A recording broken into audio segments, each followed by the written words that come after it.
Hey guys, Chris Hammer here with Betr. Just want to go over a few new tips and strategies and just more mindset training on what to look for and what I look for when looking to place some bets. So first and foremost, I would say you need to remember that these people, they're setting lines to almost trap you or trick you. So like, I'm kind of like a betting conspiracy theorist. So like, I feel like, hey, is this line too good to be true? You know, is this team tired, traveling? Like, what would be a way to trick, like, think of yourself as how would I trick the majority of people? So that's how I look at different games when I'm trying to come up with something. So we'll take a look at the slate tonight, maybe come up with a free play or two. But yeah, I mean, I would definitely say, I'm trying to figure out, you know, like, how are they trying to stump you? How are they trying to manipulate how you're thinking and kind of go from there? So, yeah, definitely, like, I would call it like a contrarian style of betting. Another thing too, that I wanted to point out is when teams, especially in like the NBA, I'll use the NBA for example, but if teams play each other, or even in football, it doesn't happen as much, but if they play each other like twice in like a week, or like a short-term situation where there's a turnaround where they're playing each other like home and away or back-to-back, the outcomes are almost every time opposite. So like, if the first matchup went over, second matchup would go under, or if this team won, you know, now the other team would win. So it's rarely like if it's a blowout, it's rarely like a beatdown versus a beatdown. Like, normally it swings or it's opposite. So yeah, that's a big thing to look out for. So you'll see that a lot in the NBA where like one team will win one matchup and then another team they'll come back and they'll play a couple of days later and the other team will win. So something to look out for is just, you know, making sure that you're not falling for like the same line. Like especially if like one team is favored and the other team is now favored, like pay attention to that stuff. So if teams play each other like in the best of something series, you know, you want to be mindful of the back-to-back. I just had a few people texting me here.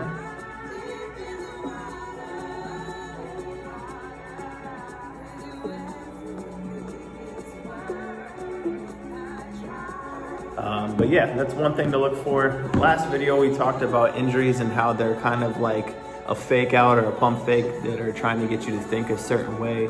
You know, if there's a key player injured, like you'll notice that in these bowl games, you know, a lot of these kids are in transfer portals, sitting out for the NFL. I think the bowl games are difficult to point out like who's taking it serious and who's like kind of fluffing it. So something to look out for. There's a lot of bowl games on tonight, actually. You know, there's Texas Tech, Arkansas. That to me screams like an over game. I think the over on that was like in the 50s, 55. I could see that game going way over. Texas Tech games always go over. Arkansas normally too. I think, yeah, the total is 52.5. I could see that going way over. Texas Tech is favored by 3.5. Not really sure on the side there, but it should be a higher scoring game. Syracuse versus Washington State, that starts, you know, momentarily. Syracuse is favored by 18, and I think they're taking the game more serious. Washington State's quarterback is sitting out, I believe, so he's a key player. So he's like their whole entire offense. But I'd say Syracuse probably has a good chance of covering the 18. And then a game that I think is kind of very interesting is USC versus Texas A&M. You know, naturally, you would think Texas A&M would cover the -3, but there's something just fishy about this game. I'd be more likely to go with USC plus the points here, plus 3.5. And I know my buddy and great running back Lindale White would agree, probably. I got to text him and see what he likes on that. But it's hard to bet on USC this year. Very disappointing. Supposed to also do a podcast with Lindale and CJ, Chris Johnson from Tennessee Titans here soon. But yeah, that's a little bit about the bowl games, what I look for. You know, they're confusing with the transfer portal, guys going to the NFL, the injuries. Man, a lot of these bowl games are tough. I'm not gonna lie, they are tough. NBA here, we got a lot of NBA tonight. Knicks and Magic. You can't. I'll tell you, the NBA is trying to spotlight the Orlando Magic. They don't even have like their top 3 players, and they're still balling out of control. They just beat the Celtics. You could tell that the NBA is trying to highlight and showcase the Orlando Magic. They're like 12-3, I think, at home. Watch out for the Orlando Magic all year long. That is one team that you gotta just be mindful of. So watch out for the Orlando Magic. I am not betting against them the rest of the year. I wouldn't say learn my lesson, but I normally like to take them. We got T-Wolves, Rockets, don't really like that. Grizzlies, Pelicans, Cavs, and Nuggets. That's a game where Cleveland's favored at -3.5 on the road. Gosh, Denver's pretty good at home. I know it's supposedly like a revenge game. I mean, Cleveland's 26-4. They gotta start losing sometime. I mean, as well as they're doing this year, I'm just not sold on the Cavaliers. 26-4, dude.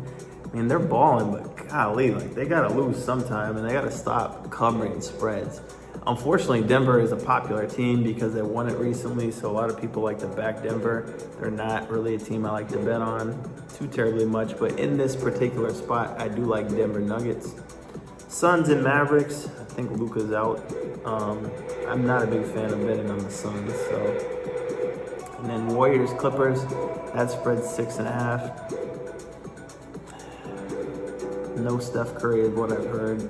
See, now here, this goes on my last video with the injuries. Without Steph Curry, somehow magically the Warriors are going to be able to compete and play well. I would take the Warriors plus 6.5, maybe even up to 7.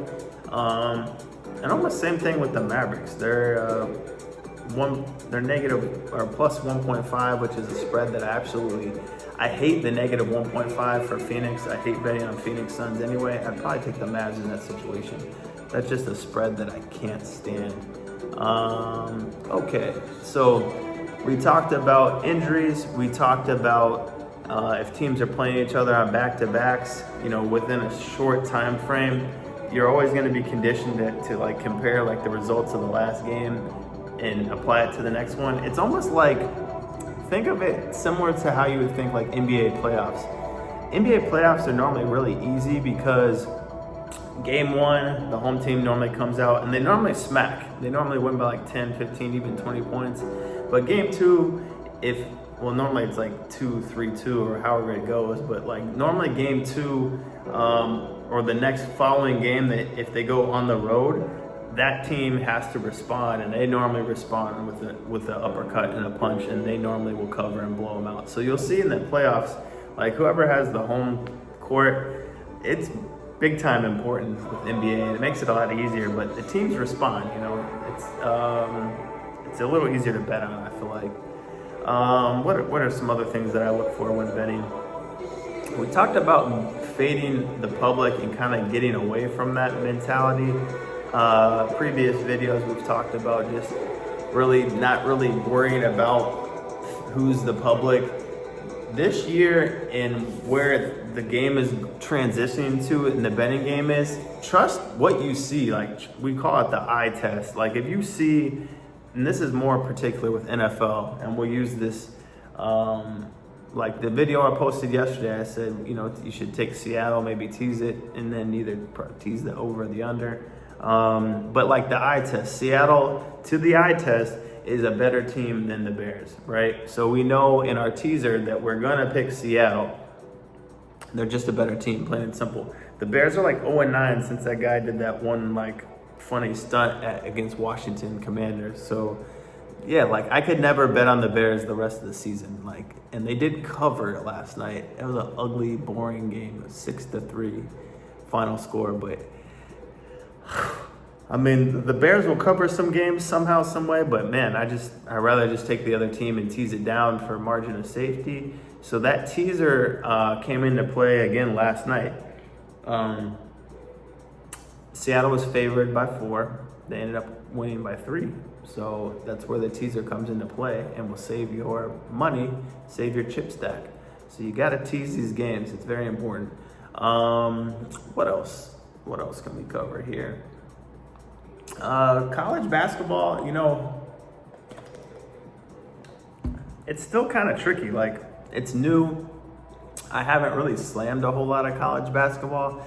I'm not really paying a whole lot of attention to it. Like, I am and I'm not at the same time. So college hoops, stay away. It's kind of like college football. Like, stay away from the top 25 teams. Those teams do not like to cover for you.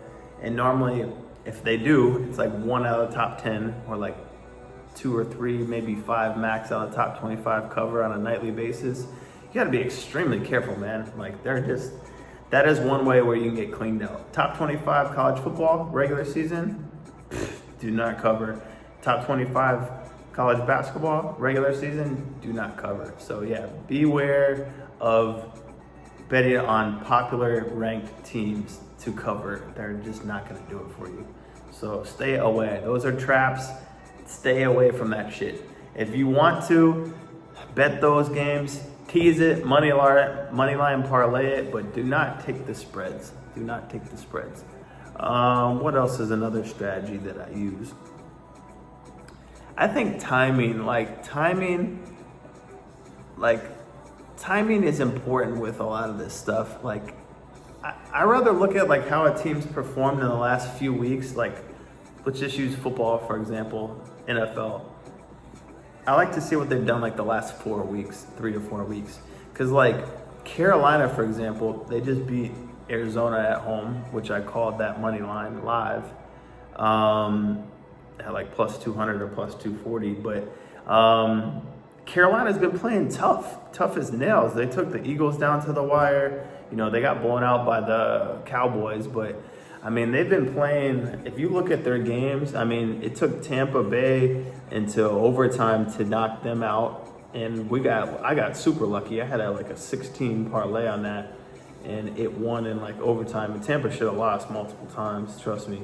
But yeah, I mean, Carolina has been, they're a shitty team with a shitty record, but they're tough at home. And I mean, they've been playing tough. So like, they're a team that I don't like betting against, I'll be honest with you. And they've been doing really good recently. Let me pull this up. I mean, they are 4-11, but I'm going to tell you what they did do as of late or recently. I mean, they lost to the Eagles barely last second. They lost to the Bucks in overtime. I mean, they had the Chiefs down to the wire. I mean, 30-27 against the Chiefs. So yeah, like Carolina, that's a tough team that you don't want to fade your money on. So like, I definitely recommend paying attention to these teams and like how tough they're playing people. I mean, there's a lot of teams that play a lot of close football. So like, just because their record is bad doesn't mean anything. That's another thing. Like, especially with like, I'll give you one college basketball tip. A really good tip, actually. Records don't really mean much, but more importantly, rankings don't mean much. And I got a little bit of sauce for you on college basketball. So with college basketball, if you see a ranked team at home, especially, we'll just say ranked team at home or away, it doesn't matter. But if that ranked team is playing an unranked team, and the unranked team is favored to win, most likely that unranked team is gonna win. But yeah, like college basketball, home court advantage is a big deal too. I mean, the momentum is crazy. But yeah, so that's the thing. If you see an unranked team favored against a ranked team, that is something to pay attention to because they're favored for a reason. And most people will think that you're getting some sort of gift with the points. Like they think that this is a ranked team and they're +5, so this is a gift from God, and then they get blown out. So something to pay attention to.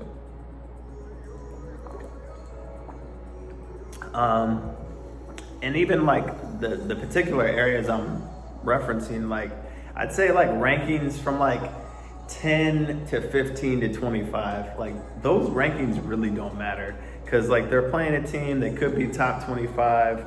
And I think it's just like, it's something that you need to be mindful of because, like, if a team's ranked like 22nd and they're playing a team that's unranked, that's favored by like a small margin, like 2.5, 3, 4, like that unranked team is most likely going to win, especially if they're at home. That's a better scenario for you to take them. You know, on the road, like if a ranked team, well, I'd say even more so, like if the ranked team is at home and they are not, and they're catching points, meaning they're underdogs versus an unranked team, I'd say that's even more eye-opening because home court advantage is like anywhere from like 5 to 7 points in basketball. So something to watch out for, especially in that bottom tier of rankings.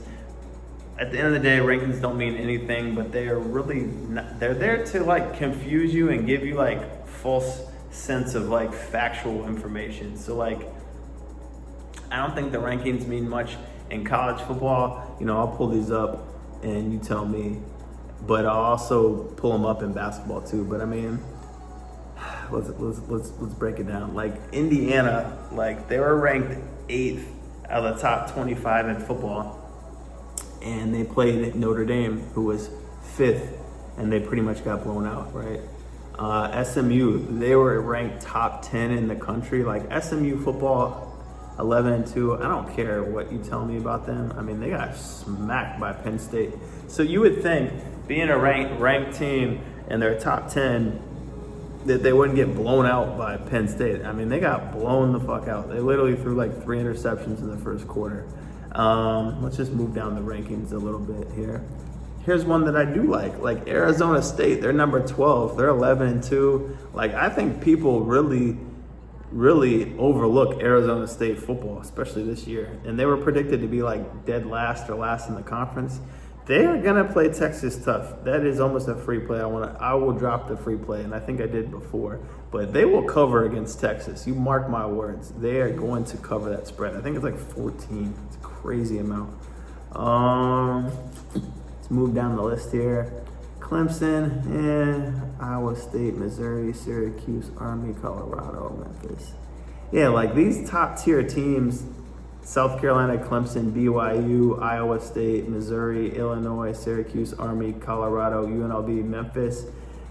That like 15 to 25 mark, like I don't trust these teams at all. Like sometimes they show up. I like them as underdogs, but man, if they're favored, not a big fan. Alabama somehow 9-3. I wish they would have made it in over SMU. I can't believe Miami at 10-2. They're ranked 13. They had some solid wins. I think the Miami Hurricanes really got snubbed this year. They beat, well, they didn't really play anybody, I guess. And they lost to Georgia Tech and Syracuse.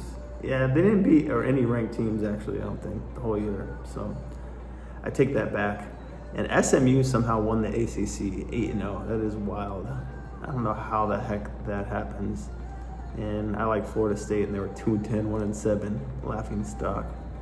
How the hell did SMU run the table? That is wild.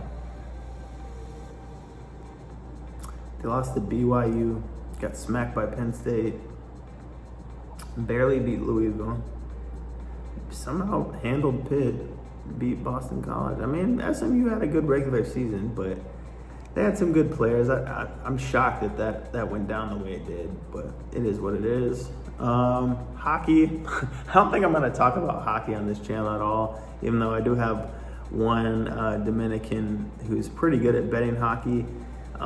We'll see what his prediction is. And this one is a wild one, and I'm not telling you to take it, but this is just more to see if his prediction comes true. So I don't like it at all, so I'm prefacing that now, and I'm not releasing it to my group. But this is more to see what he can do. And hopefully he can prove me wrong. But he gave me San Jose Sharks money line against the Vegas Knights. Heck no. And that's in San Jose. That's a plus 210 money line. Man, the Sharks are terrible, like historically the last few years, and Vegas Knights are one of the best teams in hockey. I just don't see how that even happens. I don't care like what's going on. I don't care if there's injuries, health concerns.